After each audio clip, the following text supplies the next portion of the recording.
So I think 15 is actually a bigger song than what it seems to be. I think that 15 actually describes her freshman year and her sophomore year. And in my own personal opinion, I have a theory that 15 actually describes the entirety. Amazing! I've got to tell someone about this! Hey, all you people! Hey, all you people! Hey, all you people, won't you listen to me? Skibbity beat about a boot about a daddy now, yeah! Thank you.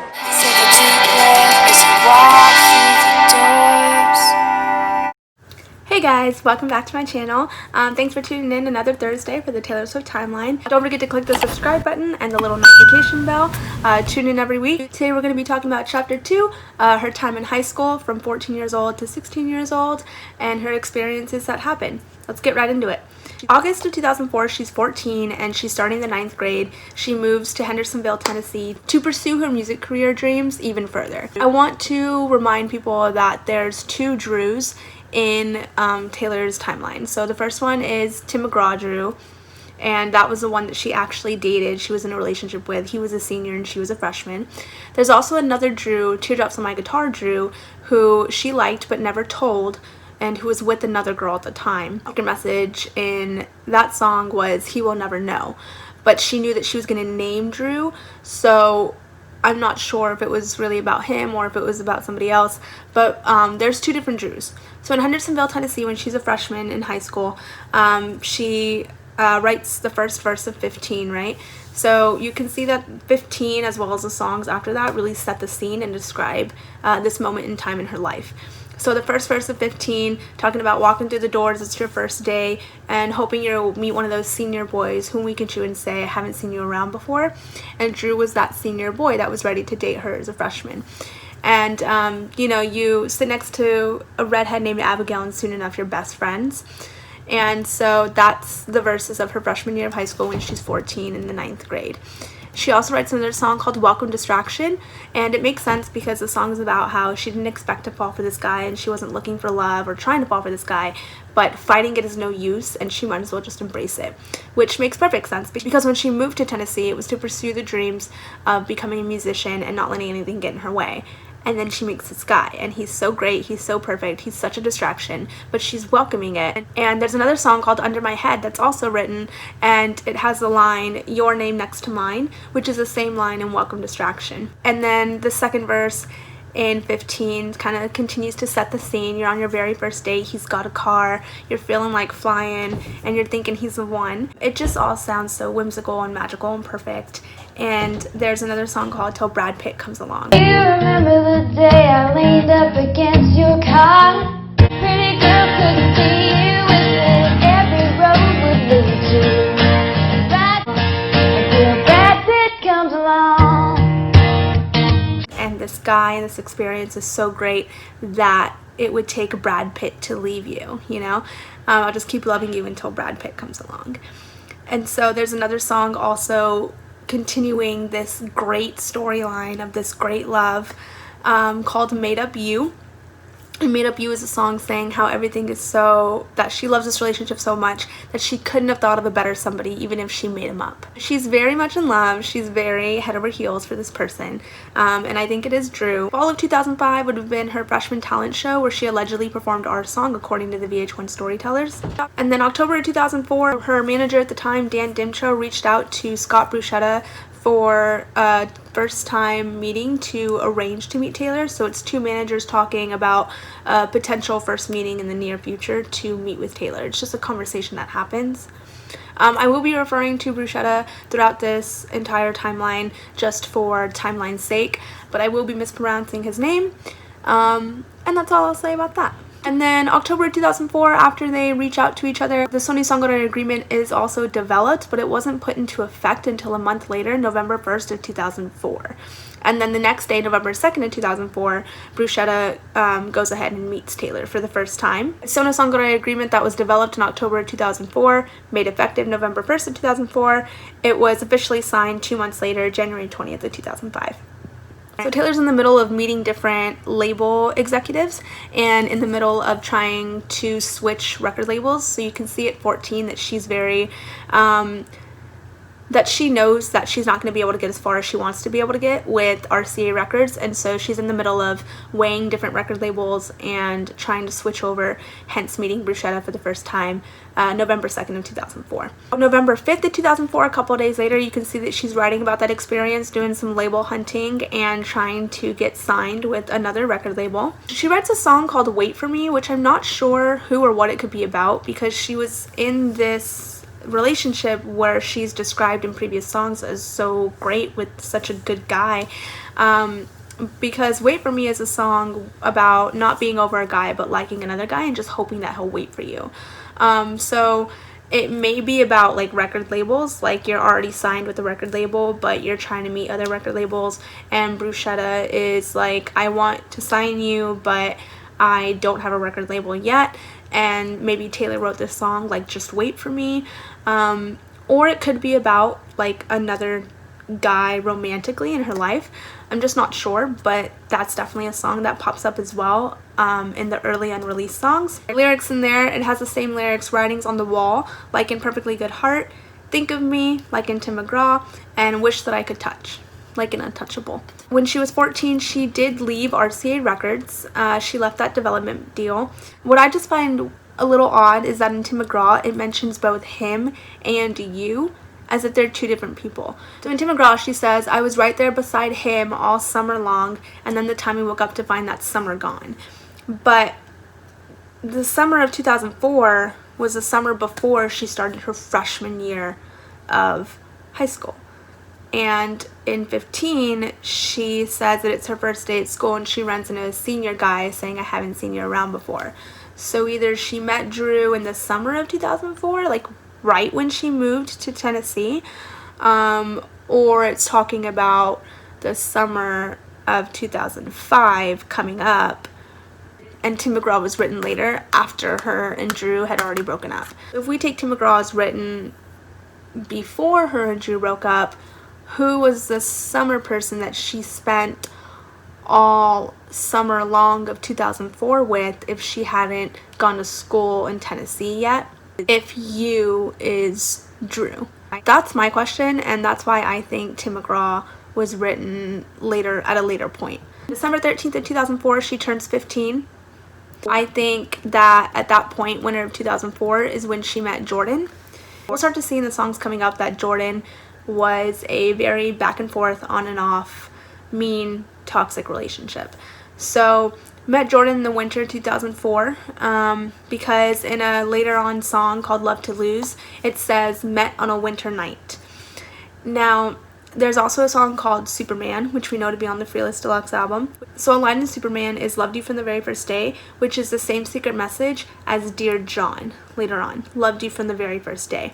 And in Superman, it does also mention brown eyes, which is later on repeated again in future songs. This is also why I think the song Dear John is about Jordan and written way earlier, like in 2005, 2006, about a high school experience when she dated Jordan. Her second semester of her freshman year starts right in January of 2005. January 2005, she ends up going to California for an acoustic performance, and that's when she writes a song called Gracie. And it's written about a little girl named Gracie who had cancer, and Taylor met her on a plane in early 2005. I suspect that January 2005 is when it was written, because January 20th of 2005, she signed the Sony Songwriter Agreement that was developed 3 months prior, from October 2004. And the next day, January 21st of 2005, she had an acoustic performance with Taylor Guitars in Anaheim, California. That was probably the plane ride that she met Gracie on. And then January 26th of 2005, 5 days later, she met with Bruchetta again, just to touch base, right, and get a follow-up on how the record label Picking Out is going. And then March 7th of 2005, they actually end up discussing a contract. So BMLG and Bruchetta start discussing a contract with Dan and Taylor. Then summer of 2005 happens. So summer of 2005, Bruchetta and Dymtrow actually start to clash. Dan actually tries to like sue Taylor Swift later on for it. and you can see in the court document that Bruchetta is actually portrayed as always being sneaky. I think in summer of 2005, she actually fell into a back and forth, on and off toxic relationship with Jordan. And I think that this summer is what it's referring to in Tim McGraw when it says, I was right there beside him all summer long, and then we came to find that summer gone. I think she allegedly almost dated Jordan. So there's a song called Superstar, and it has the original lyrics as well. And the secret message in Superstar is, I'll never tell what I was really thinking when I slammed the door, which is the same secret message in The Other Side of the Door.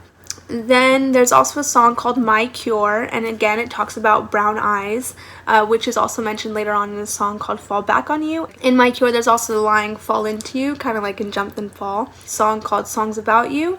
There's a song called That's When, and it's about a guy who like can't commit to her and keeps kind of like dangling her on a rope, and like she just keeps letting him back into her life over and over again.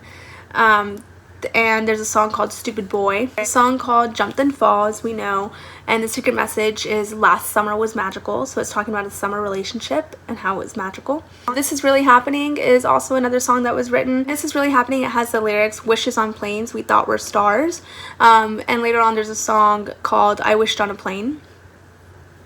It also talks about a letter, and This Is Really Happening, which is probably the same letter that was in Tim McGraw. And there's a song called Tell Me, which I think is very closely related, if not a shortened version of Tell Me Why from the Fearless album. Because in Tell Me, it's a song written about a guy breaking up with her suddenly, just when things seem perfect, and wondering why, like wanting him to tell her what it was he wanted from her. And if you listen to the commentary of Tell Me Why, it's very much the same message of like, why are you doing this? Like, why are you doing this? Just tell me why. It also talks about people changing their minds, which is a very common theme in the songs at this time, of changing minds. It's in Tell Me, it's in Dear John, it's in Last Kiss, and it's in 15. There's a song called Perfectly Good Heart that's also written, as we know, from the debut album. It has the lyrics, should have read the writing on the wall and realized by the distance in your eyes that I would be the one to fall. No matter what you say, I still can't believe that you would walk away. It doesn't make sense to me, right? Like, tell me why.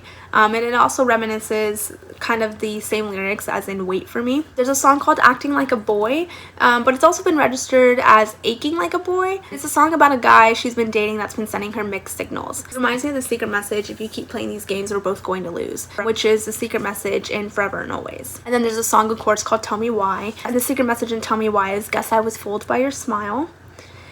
There's also the song called Mean, right? And it talks about this person being cold, like in Cold As You. And in the commentary of Mean, she says that there's different levels of mean, there's different levels of criticism. And she said that there was just this one guy, man, who was just mean.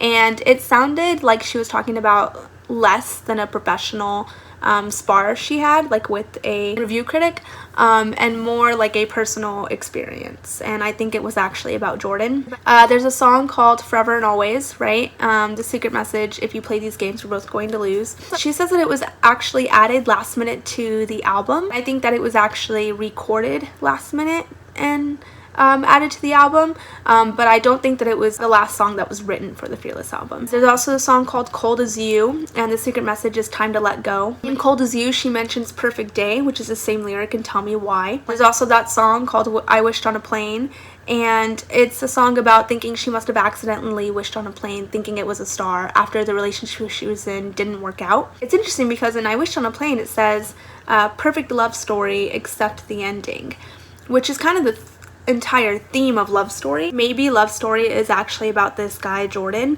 especially given the other songs that relate to him. The songs that continue to be about Jordan are very much about how her friends don't approve of this guy, but she keeps falling back on him. He is a guy who plays games and doesn't really take her seriously and kind of is just mean to her. And you know, if her friends don't approve of this guy, then her parents definitely don't approve of this guy. So I think Love Story could definitely be about Jordan in this experience, but I also think it might be about someone else later on down the line as well. There's also a song called 13 Blocks, and it has a lyric in there, holding on way too long, kind of like how you're realizing that it's time to let go, which is a secret message in Cold As You.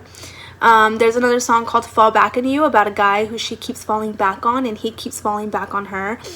And again, it mentions those brown eyes that are mentioned earlier in My Cure. and in Superman. There's another song called Better Off about wanting to date a guy that her friends just don't approve of and that she's better off without. In the song Better Off, it has a lyric, met on a Sunday, which is also reiterated in a later song called Rain Song, which when this breakup with Jordan happens, you can tell that rain is also a very big theme. There's a song called Just South of Knowing Why. There's a song called Permanent Marker. Some fans have said that they've heard that Permanent Marker is actually about her brother's ex-girlfriend. Permanent Marker is a song about a girl who doesn't know that she's an ex-girlfriend. And I'm not sure. July 12th of 2005, she dropped Dan Dymtrow as manager. So in the summer of 2005, she's with Jordan. She's in this toxic, back and forth, ugly relationship. And at the same time, her present manager, Dan Dymtrow, is clashing with her potential future manager at the time, Scott Bruchetta. And it's just not going well. And she's trying to switch record labels. And her life is very messy. And then July 12th of 2005, she just drops Dan Dymtrow as a manager. So she's having a very rough summer of 2005. It's a little bit of a cruel summer, if you will, and it's just not going well for her. But August of 2005, she's 15 and she's a sophomore and she's in 10th grade. There's a song called Look at You Like That. And it's a difficult song to see because the way that Taylor would look at this person, again, you know, is like, why? Like, I don't understand. Like, I thought the relationship was okay. And this guy is just like, don't look at me like that. Like, and kind of blames her for her suffering that he put on her. And it's just like a really sad situation. And she's just heartbroken and confused. And so there's a song called Closest to a Cowboy, where it's a song about a cowboy that she dated and how he broke her heart. So now snap buttons on a denim shirt is the closest that you'll see her to a cowboy. There's a song called Don't Hate Me for Loving You, and it's an acoustic song about fighting with the people that you love. All Night Diner. There's a song called By the Way about seeing an ex for the first time in a while out with another girl. And I think that this is probably the narrative that happened with Jordan, is that him and Taylor had a magical like summer relationship and it was great.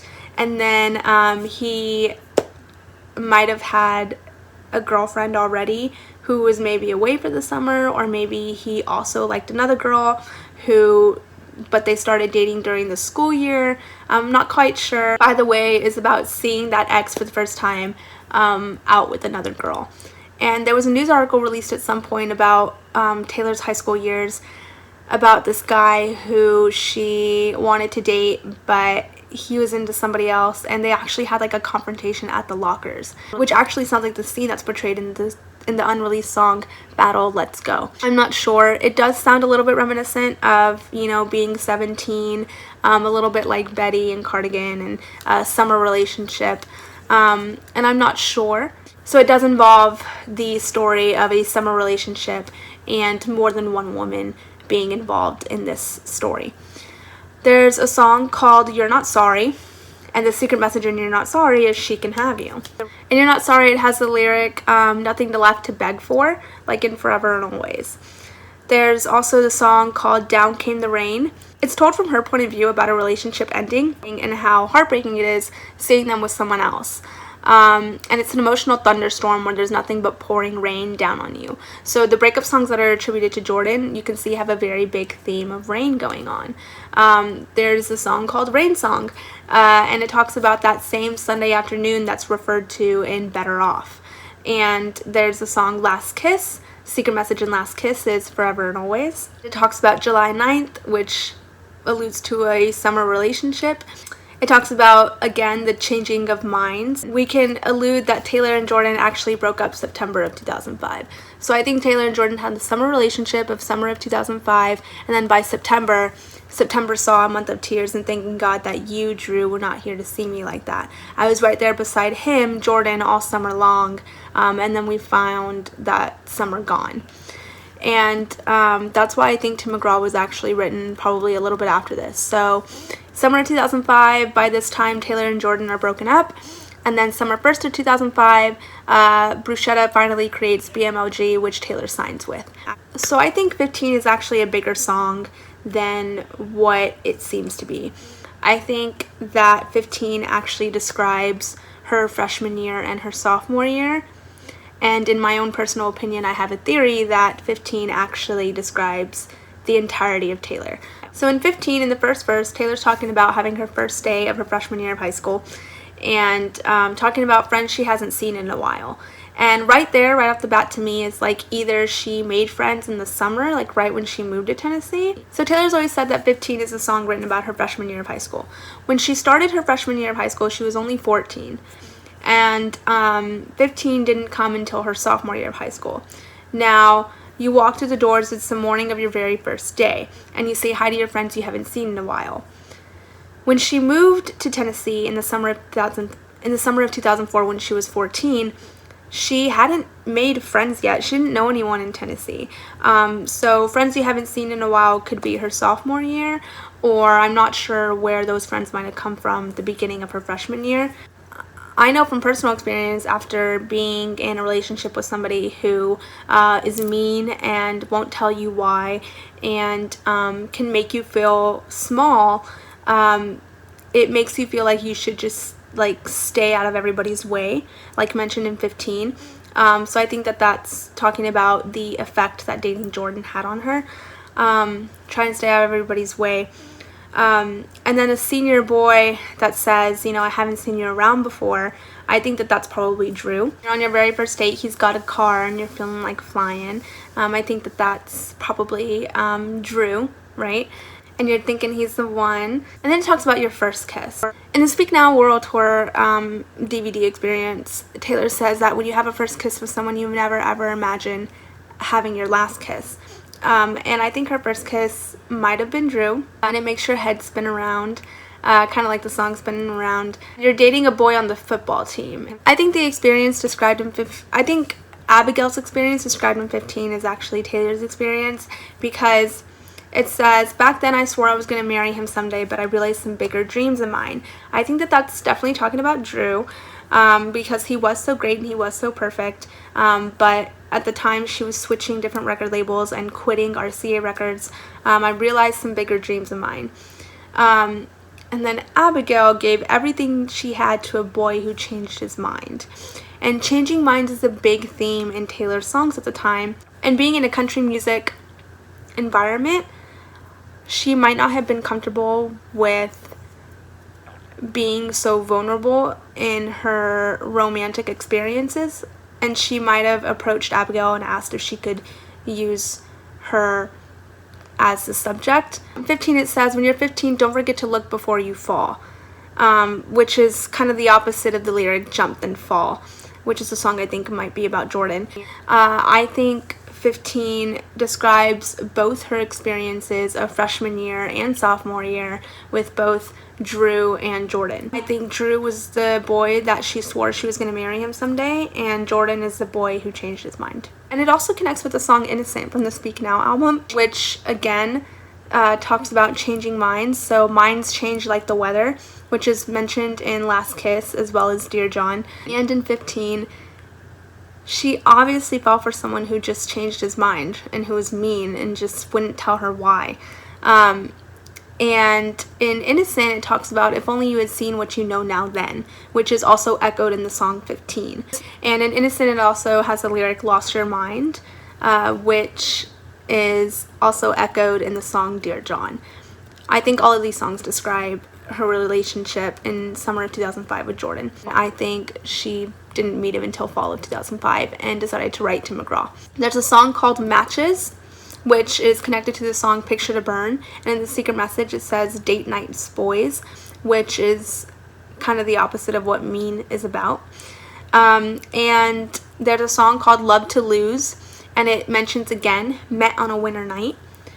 There's a song called $10 in a Six Pack, where it talks about this relationship that was 3 months and a half, kind of like the summer-long relationship. There's a song called I Know What I Want, about a guy she discovered wasn't her type. December 13th of 2005, she turned 16. There's a song called Dear John. In Dear John, it talks about games, just like games are mentioned in Forever and Always and Coming with the Rain. Again, There's the setting of Rain, like in Comin' with the Rain, Forever and Always, Rain Song, and a bunch of earlier breakup songs. It mentions I Figured You Out, like in You're Not Sorry. If you googled like Dear John as a popular saying, it is a popular saying, and it's a letter written to someone to inform them the relationship is over. And at the time that Dear John came out, I remember Taylor did an article saying that John Mayer had claimed the song and said he was very hurt by it, and she had a very like get over it attitude, because saying that it was actually a popular saying, that Dear John is known as a popular idiom, and that John was the one who claimed it when he had an album to release. So she was very loud about the fact that it wasn't about John Mayer. There's a song called Long Time Going, which is a song about a relationship ending and how she should have known because she was young and naive and it was a long time coming. And then she has her second semester of sophomore year when she's 16, and I think at that time is probably when she dated Sam. There's a song called You Do, and then there's Should Have Said No, the first verse, right? And then there's a song called The Other Side of the Door. The Other Side of the Door talks about Little Black Dress, which is also mentioned in Tim McGraw. But the secret message is I'll never tell what I was really thinking when I slammed the door, which is a secret message that was also previously used. Secret message used in Superstar, so it might be about the same person. And The Other Side of the Door talks about like, was she worth this mess, which is the same lyric and Should Have Said No. There's a song called Revenge, which spells out revenge, the song Better Than Revenge. There's a song called Need You Now about how I just don't need you anymore. There's a song called Battle, Let's Go. We should have said no. It does ask again, you know, was she worth this? Like in The Other Side of the Door. And it was said to be the last song added to the debut album. Again, I think it was the last song that was recorded and added to the debut album, but I don't think it was the last song written. Just because her account of what the last songs added to the debut and the Fearless album were are different than her manager's account at the time of what her first and last songs added to the album were. So I think when she says last songs added to the album, she's talking about songs that were recorded last minute, and I think what her manager is saying last songs recorded added to the album were the last songs written at the last minute about experiences she was going through at the time. There's also the song I Heart ? Which I think was written after Should Have Said No, because it's about getting kind of defeated by this guy, but she's not gonna go down completely because she actually hearts someone else. She has I Heart ? Written on the back of her hand. There's a song called I'd Lie, and she performed it at her talent show. I don't think that passenger seat has ever looked this good to me. He tells me about his nights, and I count the colors in his eyes. In the Great American Country documentary, she says, I like a boy and he's one of my best friends. So she's kind of shy about it, and she allegedly performed it at the talent show. So the debut album was supposedly finished December of 2005, but I think there was one or two last minute songs that were written later on, right before the debut album was released, that are about someone else later down the line. But the debut album was supposedly finished December of 2005, and then in March of 2006, she has a Great American Country Shortcuts. I am 16 years old and I'm a sophomore at Hendersonville High School. And usually when I'm at school, a song will just pop into my head. Sitting there in class and getting a melody and lyric. In the Great American Country Shortcuts, she's writing A Place in This World again, and she changed the lyric, got my pink t-shirt on, to got my radio on. It's really interesting, yeah, because I have to explain to different writers that I co-write with, well, you know, I can't write at 10 o'clock because I get out of school at 3. Oh, I'm just a girl trying to find a place in this. I think at this time is probably when she might have had auditions for a band to go on radio tour.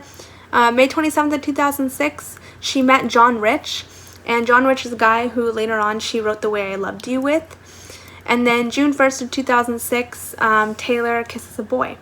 So I say that because later on, December 27th of 2006, she has a different lover diary entry that says, haven't kissed a boy in 209 days. And if you count back 209 days from December 27th of 2006, you fall on June 1st of 2006, which is when her fiddle player at the time, Emily Poe, turns 21 years old. It might not mean anything, but I just found it to be a coincidence. 2 days later, June 3rd of 2006, June 4th of 2006, she goes to lunch with Abigail, and then the next day, June 5th of 2006, she opens up for Hootie and the Blowfish in Phoenix, Arizona. Thank you so much for joining me for the Taylor Swift Timeline. Don't forget to tune in every single Thursday for a brand new episode. Don't forget to click the subscribe and notification bell, and I look forward to seeing y'all again next week. Thanks so much. Bye.